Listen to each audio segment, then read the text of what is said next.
el tema que les quiero presentar se llama la clasificación de los restaurantes. Es una revisión crítica desde la docencia y la práctica. Esto es un ensayo y estoy a través de la Universidad de Le Cordon Bleu, Perú. Antes de empezar, brevemente quiero que me conozcan para los que no me conocen y los que no se acuerdan, para que se acuerden un poquito. Yo soy contador público, estudié en la Universidad Arturo Prat de Iquique, Chile. Me vine a vivir acá al Perú el año 2009 y desde esa fecha he trabajado en diversas universidades y generalmente en el área de gastronomía, en el área hotelera, en el área turística, que es un área que muchos han dejado un poco de lado y un poco va de la mano este ensayo que va a reflejar un poquito una crítica que hago especialmente a nuestra profesión. Bueno, brevemente, hasta el momento llevo 7 libros porque me he especializado todo en esta área de gestión, tema de costo, de finanzas. Además, hay una revista que se llama Gastrorama, para los que están interesados, es una revista gratuita.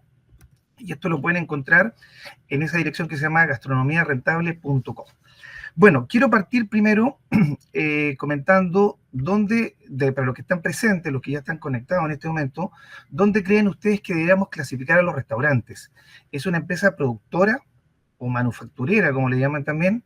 ¿Es una empresa comercial o es una empresa de servicio? ¿O es una mezcla de 3 de ellas, las dos? No sé, a ver si alguien podría ir comentando. Aprovechemos. Siempre lo hemos tomado como de servicio. Ok, vale. Siempre la hemos considerado de servicio. Siempre la han considerado de servicio. ¿Alguien tiene otra opinión? No, ok. Bueno, ¿qué es lo que pasa? Que la experiencia que he tenido me ha tocado enfrentarme incluso con colegas acá, y también me pasó en Chile, donde me decían que los restaurantes eran una empresa productora porque compran los ingredientes o materia prima, le aplican una etapa de transformación y se obtiene un producto final o terminado. También me dicen que también es empresa comercial, porque, por ejemplo, lo que son gaseosas, bebidas, vino, cerveza, eso no los prepara o no los produce, simplemente lo compra a un proveedor y se lo revende al cliente. Y además brinda un servicio de alimentación. Entonces algunos me dicen, son las 3 cosas, ¿sí? O son 2 de ellas. Pero ahí está el detalle, porque obviamente no podemos clasificar a una empresa en 3 rubros, porque la contabilidad y los costos para cada una de ellas son distintas. Entonces, el objetivo es demostrar eso donde le corresponde realmente a los restaurantes. Entonces, me ha tocado ver que hay un error que persiste, que se sigue clasificando a los restaurantes como que fueran empresas productoras comerciales, ¿sí? Entonces, esto trae varias consecuencias, porque hay una interpretación errónea en los costos, hay una distorsión en los estados financieros, además existe una formación inadecuada académicamente hablando. Me he enfrentado a colegas, como les repito, de donde enseñan que los restaurantes son empresas productoras y los alumnos de esta área gastronómica, hotelera, turística, se quedan con esa enseñanza, obviamente errónea, ¿sí? Y obviamente también puede traer consecuencias como decisiones de gestión equivocadas. Entonces, el objetivo es demostrar que obviamente los restaurantes son empresas de servicio, que es lo que ustedes han comentado y que lo tienen muy claro, ¿ya? Pero siento, y ese es el ensayo que estoy haciendo y que le estoy compartiendo, donde hay un desconocimiento un poco generalizado. Hay toda una normativa internacional que es la Clasificación Industrial Internacional Uniforme, conocida como SIU, donde nos habla dónde tenemos que clasificar los restaurantes y afines. También la norma contable, la NIF 15, también nos habla un poquito de eso, especialmente cuando son empresas de servicio. Y obviamente hay toda una lógica operativa del sector gastronómico, porque no es lo que yo pienso, lo que yo creo, hay todo un tema de cómo se desenvuelve un restaurante, ¿sí? Y obviamente, para finalizar toda esta parte, hablo de esta experiencia docente y profesional, que ya he adelantado un poquito. Ahora, ¿cuál es el asunto, el meollo del problema? Me he dado cuenta que durante muchos años y hasta el día de hoy, los libros de contabilidad y de costos siempre se han centrado específicamente en empresas productoras y comerciales. O sea, tenemos los textos clásicos como Hungry, Polimeni, Amat, hay, bueno, muchos autores más, donde solamente se enfoca en ese tipo de empresas. Entonces tenemos una gran formación de contadores que se han aprendido que prácticamente los únicos 2 tipos de empresas que existen son esas. Entonces, ese es el error que después, lamentablemente, transmiten en las aulas a los alumnos, ¿sí? Entonces, generalmente todos estos libros omiten mucho empresas de servicio o lo tocan muy someramente, ¿sí? Entonces, la mayoría, como repito, los libros están basados solamente en modelos industriales, porque como es la empresa más grande, por decirlo de una forma, de su estructura, ¿sí? Entonces, ¿qué es lo que hace la mayoría? Traslada en forma mecánica todo esto al sector gastronómico. Entonces asumen que es una empresa productora, por ejemplo, y aplican conceptos que no le corresponden. Porque nos vamos a dar cuenta que obviamente las empresas productoras tienen la característica que todo lo que se produce se puede almacenar. En cambio, en los restaurantes y afines, las cosas se preparan, no se producen, y es para ser consumido en el momento. Entonces ahí es donde está la gran diferencia, ¿sí? Entonces, hablando, digamos, de esta normativa internacional que es la SIU, esta fue creada por la ONU en el año 1958, perdón, 1948, y en este momento la revisión número 4 es la revisión actualizada. Y aquí nos muestra que en la clasificación 5610 aparece tal cual servicios de comida y bebida. Entonces aquí nos refuerza el concepto y nos dice que la actividad principal de los restaurantes es una prestación de servicio gastronómico y que obviamente preparar no es lo mismo que producir, ¿sí? Y eso me pasa habitualmente que incluso los mismos alumnos que tengo, ellos tienen talleres donde van a preparar los platos y habitualmente los cocineros, los chefs que tienen de profesores, siempre dicen, ya, vamos a producción. Entonces siempre se está repitiendo un concepto erróneo y me pasa habitualmente que los alumnos me siguen diciendo producción, producción. Entonces ahí hay un tema que también tenemos que ampliarlo hacia otras áreas también, ¿ya? Entonces, por ejemplo, acá podemos ver que en el grupo 56 dice actividades de servicio y comida, y específicamente en el 5610 nos dice actividades de restaurante y servicio móvil de comida. Y acá donde viene la diferenciación que yo comentaba, que cómo demostramos que es un servicio, porque todo lo que es preparado, como dice ahí, es para ser consumido inmediatamente. Esa es la frase que nos demuestra que es un servicio. Es más, las personas que van a un restaurante no van solamente por un tema del plato, ¿cierto? Por consumir, sino que van por un tema de una experiencia, que eso es lo que generalmente siempre se menciona. Y si podemos ver y entramos en detalle, nos vamos a dar cuenta que muchos países y todo el mundo tiene que usar esta clasificación llamada SIU. Por ejemplo, acá tenemos en el caso de Colombia, a través de la DIAN, nos dice que se adoptó la clasificación porque se cambió de la revisión número 3 a la número 4 en el año 2012, que vuelvo a repetir es la vigente. En el caso de Chile también, a través del Servicio de Impuestos Internos, cuando una empresa se crea, se le va a dar un código. Y ese código, aquí está también, 561000, le han agregado unos ceros de más, pero también nos dice que son actividades de restaurante y servicio móvil de comida. O sea, tenemos toda la misma numeración internacional.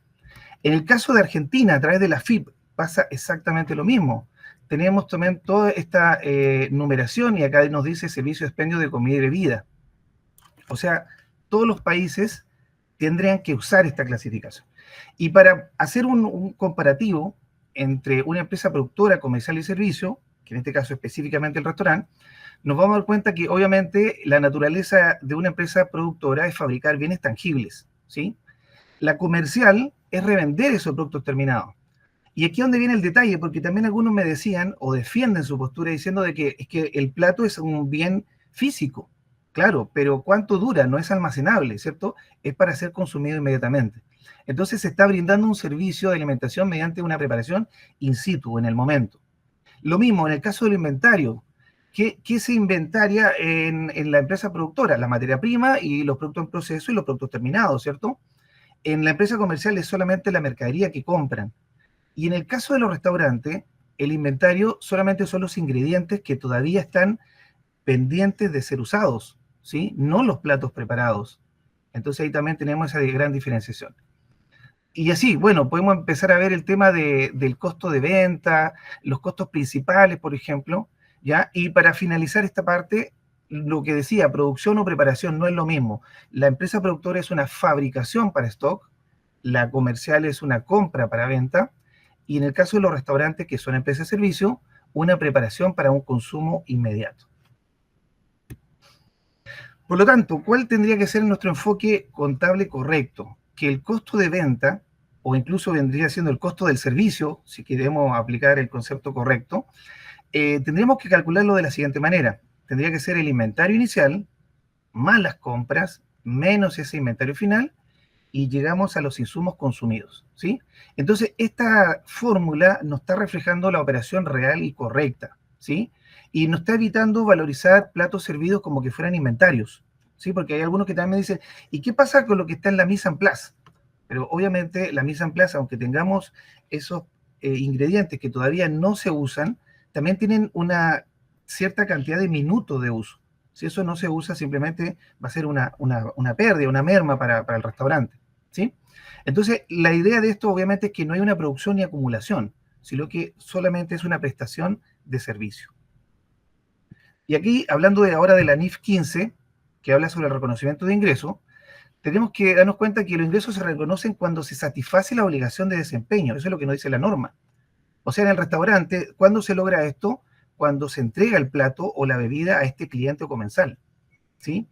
Y también nos va a reforzar que es un servicio consumido en el momento, nos vuelve a recordar que la clasificación es una empresa de servicio y obviamente que no corresponde mantener productos terminados, ¿sí?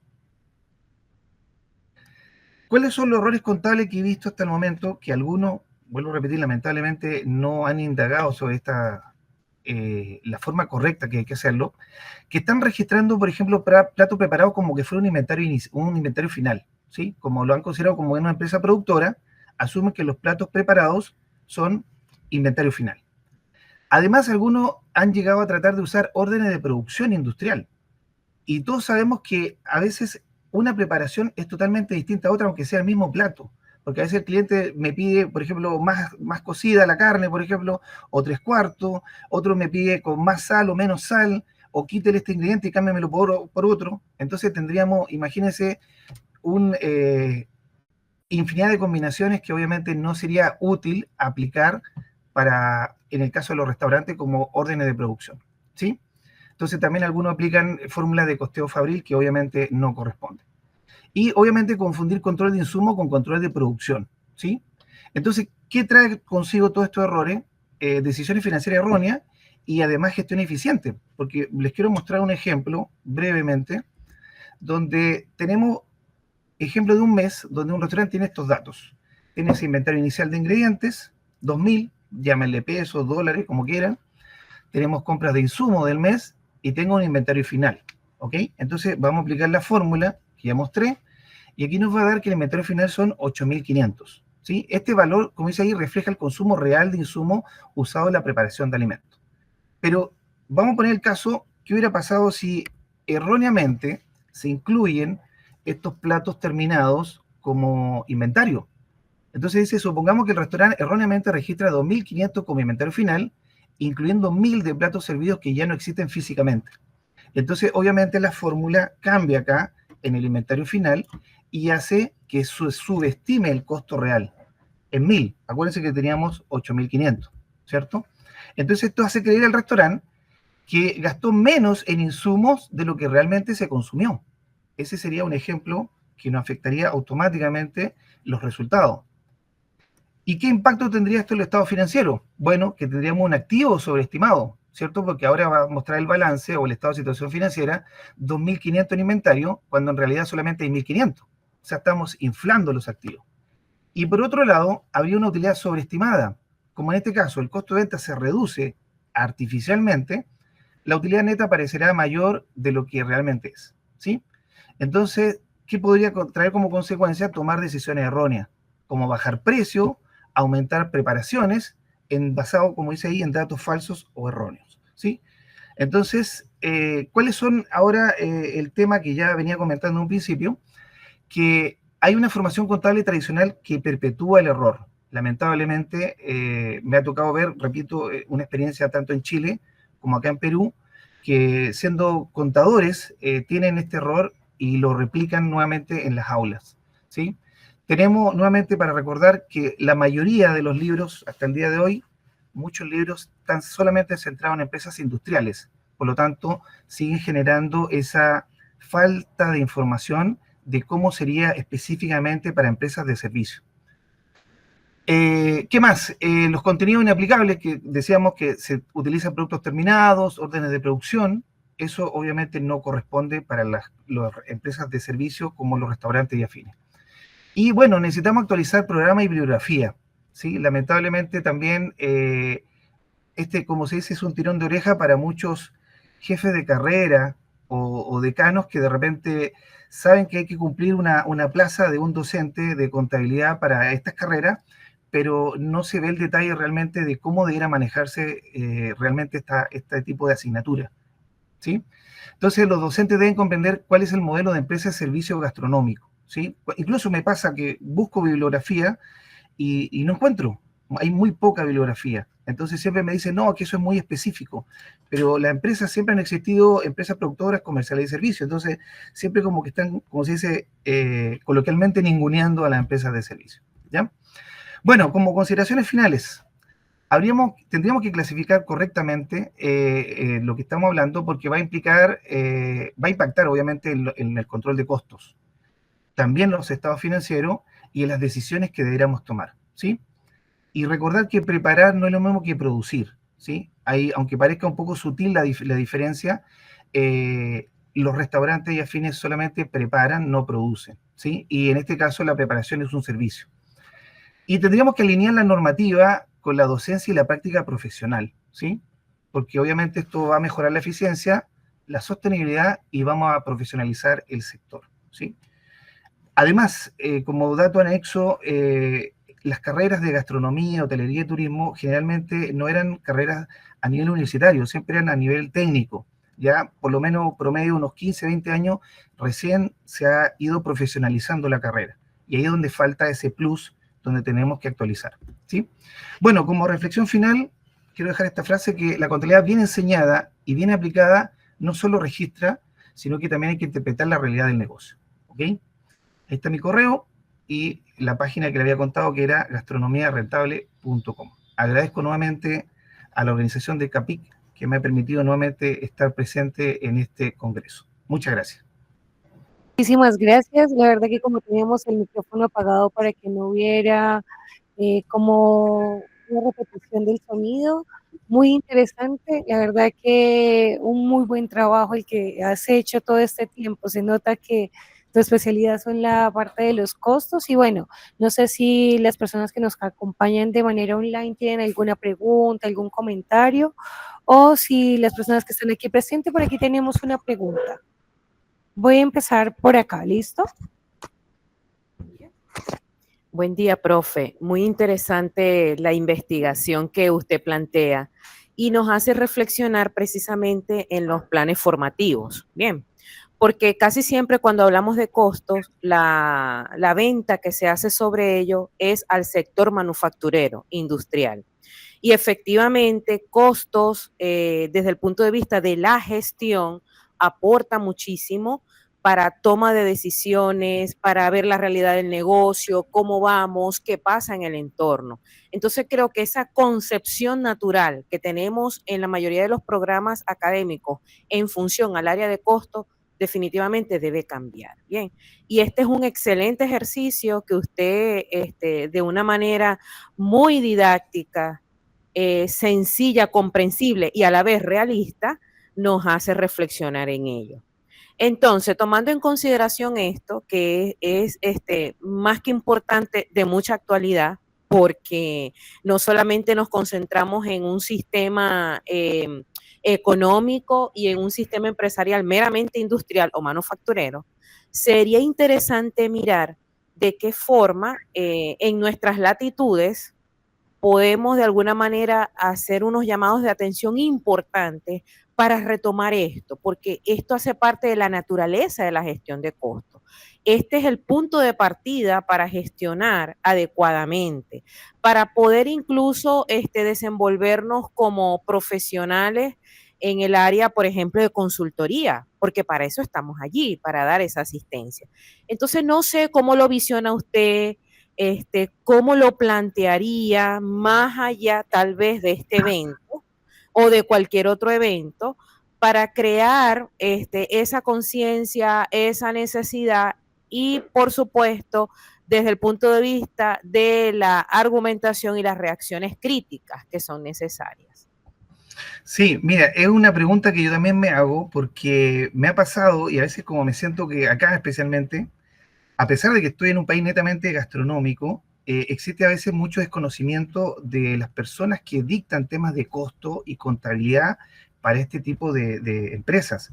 Y siento como que estoy nadando contra la corriente. Entonces, yo siempre vuelvo a repetir y lo digo, yo creo que un buen libro de contabilidad hoy en día, que es un desafío que también tenemos para todos los que son de nuestro sector, tiene que incluir todos los tipos de empresas, de una empresa extractora, de una empresa productora, una empresa comercial y una empresa de servicio. Siempre se debe dar al mismo nivel, porque todas las empresas tienen la misma importancia. Es más, acá un país que es netamente gastronómico, hotelero, turístico, lo que más prima son empresas de servicio que empresas productoras y comerciales. Entonces tenemos que hacer ese análisis y decir, ¿qué está pasando? ¿Por qué lo estamos dejando de lado? Si es totalmente importante para nosotros.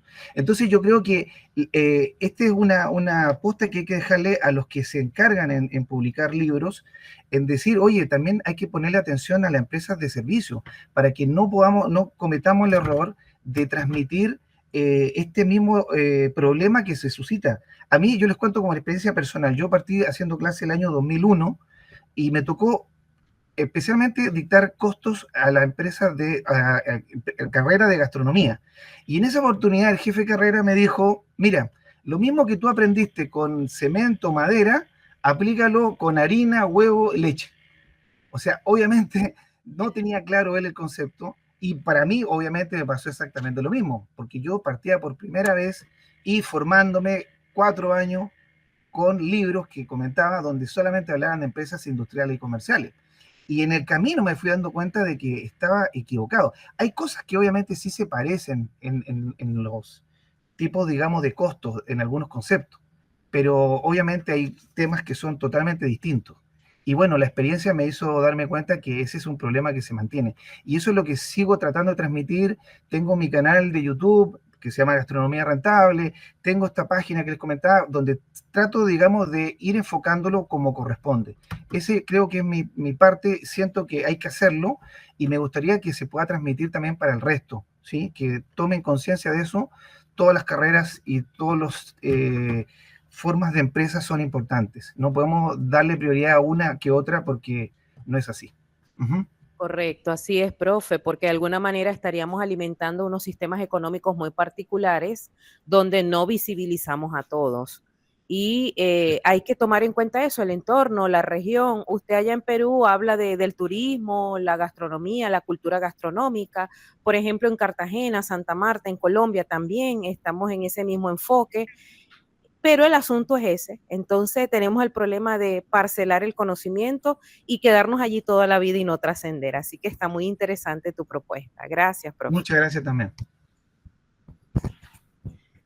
Bueno, no sé si hay alguien más que quiera hacer algún comentario, pero bueno, me parece excelente y la verdad que tomé nota de tu canal porque creo que va a ser súper interesante para los estudiantes, que a veces uno encuentra demasiada información digamos, en la web, pero bueno, ¿qué tanto de esa información está bien estructurada como para garantizar que ellos no vean solamente como cosas que se repiten, sino como trabajo que ya lleva una mirada más de la realidad? Entonces, la verdad, felicitarte por ese trabajo que nos presentas, que más que un ensayo yo creo que es como parte de todos los resultados que has venido teniendo de tu proceso, no solamente de investigación, sino también de tu área de experticia y todo eso. No, muchas gracias, Rodrigo, y bueno, esperamos continuar viéndote en este espacio de CAPIC.